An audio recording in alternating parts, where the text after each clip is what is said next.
And now, your daily dose of debate, breaking news, and uncensored views. This is the Michael Medved Show. And another great day in this greatest nation on God's green earth. And what a great day it is for Donald J. Trump. Why? Because he won another prestigious award. No, not the Nobel Peace Prize. This is anointing him as the undisputed champion of beautiful, clean coal. We will bring you that story. There's also another story that will lead a lot of people to rejoice, which is that the Minnesota nightmare is almost over. Why? Because Minneapolis immigration enforcement crackdown is coming to an end, so says the border czar. That is happening. And something else that is shocking and something that will be of great surprise and not a lot of contentment for President Trump. There's a new national series of surveys that point to the same alarming trend for a president who's done everything in his power to erase his predecessor's legacy. There are new series of polls that show that people believe Biden was doing a better job as president than Donald Trump. We will get to that also on the Michael Medved Show. We also have the opportunity of speaking to two of the finest reporters on the current situation in Washington, D.C., concerning Pam Bondi and concerning another embattled member of Trump's cabinet, Kristi Noem.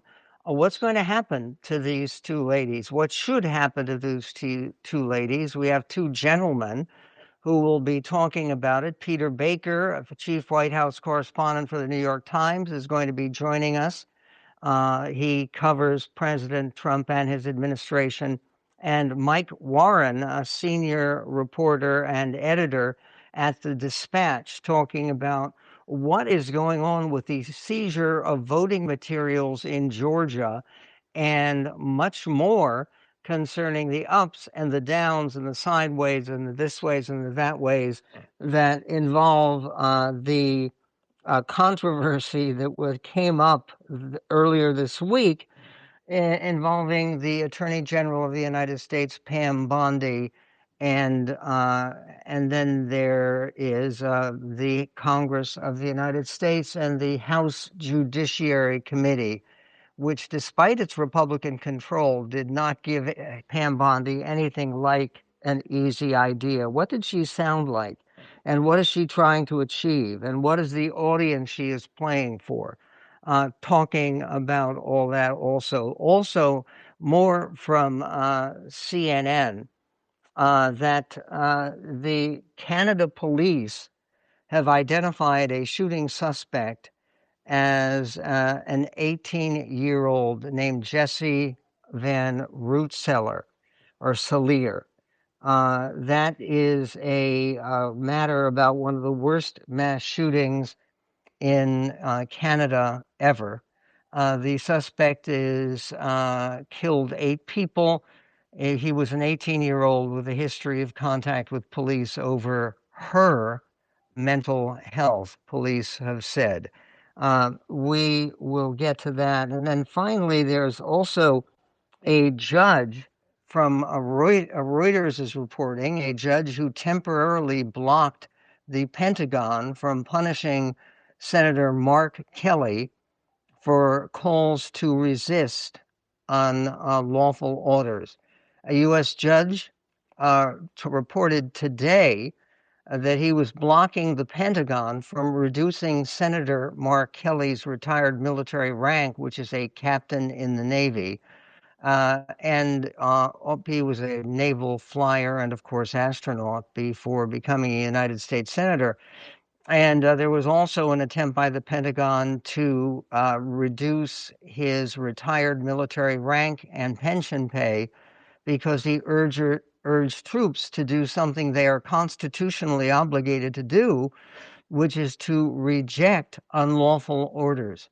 The preliminary ruling by U.S. District Judge Leon in Washington is the latest setback in court for President Donald Trump's historic campaign of vengeance. That doesn't sound good, does it? Against his perceived political enemies, particularly Mark Kelly, Senator Mark Kelly of Arizona, which has drawn pushback from judges across the ideological spectrum. And finally, there is the indication that Canada is grappling with that school shooting involving an 18-year-old female shooter who killed at least 8 people and wounded dozens at a high school in Tumbler Ridge, British Columbia on Tuesday. The suspect had dropped out of school about 4 years ago, and officers had visited her residence several times due to mental health concerns. Police said 5 students between 12 and 13 years old, as well as the 11-year-old stepbrother of the suspect, were among those killed in the shooting. Such attacks are extremely rare in Canada, the press is reporting, which has a significantly stricter gun laws than the U.S. Is that why the attacks are less frequent in Canada? And then President Trump has increasingly tested how far political retribution can stretch into the justice system, but his efforts to prosecute his perceived political opponents during his second term have repeatedly fallen short. Federal grand juries almost always return indictments, rejecting them only 5 times out of more than 165,000 cases nationwide in 2013, that according to the Bureau of Justice Statistics. And prosecutors need only 12 of 23 grand jurors to secure an indictment, underscoring the gap between Trump's political threats and the legal system's response. The White House referred Axios's request for comment to the Justice Department, which did not respond on this issue. And then CNN reports that we are facing a deadline to fund the Department of Homeland Security. The Senate Majority Leader, John Thune, Republican, of course, said negotiators are making progress on proposed changes to ICE. Democrats have signaled they will not support the funding measure unless it includes significant changes to immigration enforcement policy. Republicans, meanwhile, are urging President Trump to stand firm against Democrats' DHS demands as the clock ticks toward, are you ready? Another shutdown. Just what we were looking for. Separately, the head of the Customs and Border Protection said this week that several investigations are underway into allegations of misconduct by federal officers during Trump's immigration enforcement surge. And CNN is reporting that crime numbers, most major U.S. cities, experienced a steep drop in violent crime last year, according to new data. The analysis reflects an overall downward trend in recent years, while a spike occurred during the COVID-19 pandemic. That a very significant piece of good news, it seems to me. And why doesn't Trump claim more credit for the reductions in violent crime? We will get to that as well. Coming up, Peter Baker of the New York Times talking about Pam Bondi and Kristi Noem and the future of the Trump cabinet and consensus, or was there ever a consensus? Coming up with Peter Baker right here on the MedVed Show.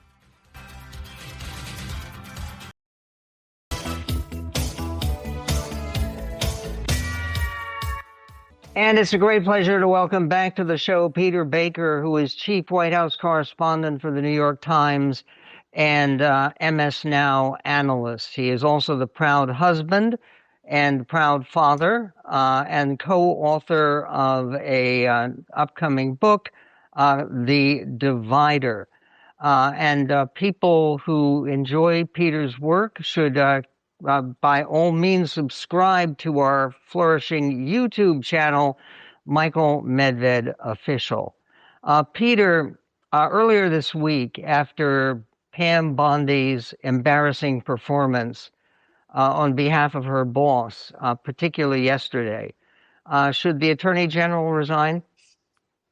Well, that wouldn't be for me as a reporter to say, but this is what he wants her to do, though. I think what's fair to say is she gets up there and she's combative in a way we've never seen any previous attorney general be in a congressional hearing.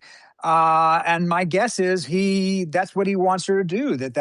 He likes the combative nature. He likes her giving it back to him. Sure, certainly she seemed to be aiming for an audience of one, right? When she's sitting there saying, Donald Trump will come to the rescue. You all should apologize to Donald Trump for impeaching him and so forth. She's playing to her boss. And I would be surprised if he didn't think that was what he wanted her to do. Okay, given that he wanted her to do that, what does it accomplish? Given the fact that this does not spell an end, it spells a continuation of the whole Epstein controversy. Yeah, certainly did not put an end to that by any stretch. She sat there, refused to apologize to the victims who were behind her when invited to do so, did not seem to be reaching out to those who were upset about what's been going on, instead being very hostile, very aggressive and pushing back on anybody who asked any questions about how they've handled this. And you're right. This will not make it go away. And there's nothing accomplished yesterday. It was all theater.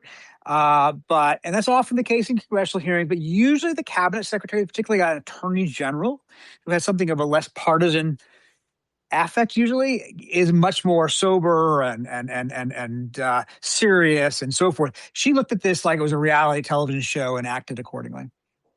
And comparing her situation to the situation of Kristi Noem. Kristi Noem, the Secretary of Homeland Security, already has a impeachment petition with many signatories in the House of Representatives. Is Kristi Noem more secure or less secure than Pam Bondi?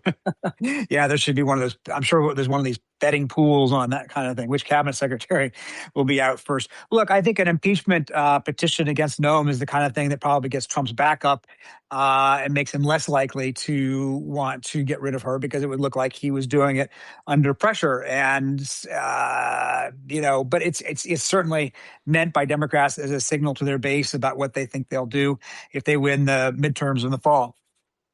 Peter Baker, you have a powerful and substantial column about President Trump and Minneapolis and his relationship to the truth. What is particularly telling about the controversy concerning the deaths of Renee Good and of Alex Priddy in Minneapolis? Well, what's striking, of course, was how quickly they were out there trying to vilify these people without even waiting for any facts to come in, right? Most presidents, every president I've ever covered, certainly every government official I've ever dealt with, would have normally said, well, let's wait and see what the investigation turns up. Let's wait and see what the facts show. Let's not jump to conclusions. Trump likes to jump to conclusions because he's trying to set the narrative framework. So they use words like domestic terrorist and assassin and so on in order to discredit the protesters and to discredit and vilify the people who've been shot and killed. And I think that's one of the reasons why this has really been such a political furor, and one that's caused Tom Homan just today, the border czar, to say they are actually now withdrawing from Minneapolis. And what about the other cities around the country and the general war on what President Trump persists in calling sanctuary cities? The sanctuary cities don't mean that hardened criminals are encouraged or allowed to walk the streets free, does it? No, no, of course not. I mean, look, most of these hardened criminals, the extent that they're actually going after hardened criminals, they're people who are actually already in jail and prison. And what they want when they say they're not getting cooperation from some of these cities is that they want access to the jails and prisons. But that means that the hardened criminals, if that's what we're talking about, in fact, in many cases are already locked up. Now, we've seen studies and numbers showing that, in fact, most of the people they're going after are not hardened criminals. In fact, a DHS document that was reported on just the other day said only 14% of the people that they went after, they arrested in 2025, had convictions for violent crimes. Most of the people who have they've been picking up either don't have any record at all, or at best records for less important, not violent crimes. So when you talk about the worst of the worst, more than 80% of the people that they're actually picking up are not the worst, let alone the worst of the worst of the worst. Speaking of the worst, coming up is the president's State of the Union address. People are speculating that he'll have some kind of substantive surprise that he will spring on the country and spring on the MAGA minions. Do you think that's likely, or what are we most likely to hear? He's always good for a surprise. One thing about covering President Trump is you never know at the beginning of the day what might have happened by the end of the day. And so, yeah, I would expect something to be in there. But this is his biggest opportunity to speak to a national audience since the early days of his presidency, and a lot of tens of millions of people will be watching. It's his chance to try to reset, in effect, because he's his popularity is down in the 30s. In fact, I saw 3 polls cited just this morning showing that more Americans think Joe Biden did a good job than think Donald Trump did a good job. And a lot of people didn't like Joe Biden. So that's not a real testament for where Donald Trump is. So this speech is a chance for him to reframe his administration and give him a chance to explain what's going on and see if he can't gin up more support. But I imagine it'll be a little bit confrontational, like what we saw in some of his previous State of the Union addresses. And obviously, Democrats are going to be trying to avoid some kind of scene of disruption during the State of the Union address, but some positive reaction is also probably unlikely. Coming up, we'll be talking about those 3 national surveys that Peter Baker just mentioned. But you can find out more about Peter Baker at our website at michaelmedved.com with some of his most recent and important columns. But the idea that Biden was better, why are people suddenly embracing that opinion? At least many Americans. We will get to that and more coming up on The Medved Show. Sign up today for our free weekly newsletter at michaelmedved.com.